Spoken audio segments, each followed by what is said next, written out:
جی گور صاحب، اگر آپ اجازت دیں گے. تھینک یو جناب اسپیکر صاحب. جناب اسپیکر صاحب، یہ ایک میٹر آف کنسرن رہا تھا تھرو آؤٹ.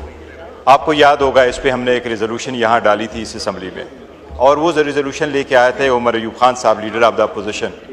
اور ہم نے اس وقت یہ کہا تھا کہ پارلیمان میں جب تک ہمیں یہ رائٹ حاصل ہے کہ یہاں ایبسولوٹ امیونٹی ہے کہ ہم جس بات پہ بات کرنا چاہے، تو ہم نے سوچا تھا کہ وہ گفتگو تو ہم کریں، بسات یہ کہا تھا کہ جو پارلیمنٹیرین یہاں موجود ہیں ان پارلیمنٹیرینز کو اور ان کی فیملی ممبرز کو آپ پروٹیکشن دے دیں.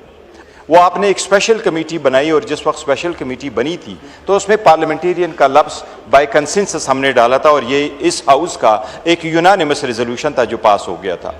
اس کی ایک میٹنگ ہو گئی تھی، دوسری میٹنگ ہو گئی، تیسری میٹنگ کے بعد باقی جو میٹنگز ہوئی وہ 26ویں ترمیم پہ فوکس رہی اور باقی نہیں. ٹھیک. اس میں ایک سب کمیٹی بھی بنی جس کے کنوینئر نوید قمر صاحب ہیں. اس میں بھی ہماری ایک میٹنگ ہوئی، اس کے بعد نہیں ہوئی. اس میں دو چیزوں کا بڑا تعین ہوا تھا کہ اگر کسی فیملی ممبر کسی پارلیمان کے فیملی ممبرز کو کوئی بھی اٹھائے تو اس کے فوراً میٹنگ ہوگی تاکہ وہ سب سے پہلے وہ کمیٹی اس کو ریلیف دے سکے. جناب speaker, it could be either side of the aisle, but let's proceed.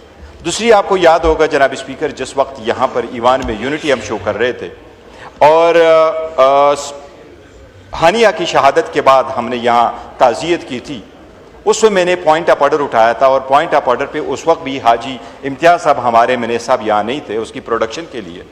آپ کو یاد ہوگا میں نے اس وقت وزیر اعظم صاحب موجود تھے تو میں نے ان کو گوش گزار کروایا تھا کہ سپریم کورٹ نے ایک آرڈر پاس کیا تھا 3 جنوری 2023 کو، اور اس آرڈر میں سپریم کورٹ نے یہ کہا تھا کہ اٹارنی جنرل کے آفس سے وزیر اعظم سے ایک انڈرٹیکن لے کے آپ آ جائیں سپریم کورٹ میں، آپ فائل کریں.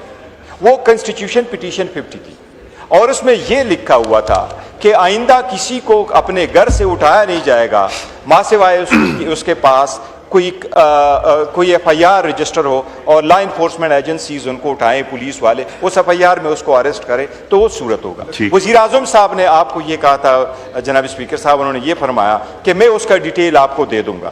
ایز آف ناؤ جناب اسپیکر صاحب اس کا کوئی ابھی تک وہ نہیں آیا، کوئی پتہ نہیں چلا. جناب اسپیکر اس کا کر لے تاکہ یہ مسئلہ ونس اینڈ فار آل ختم ہو.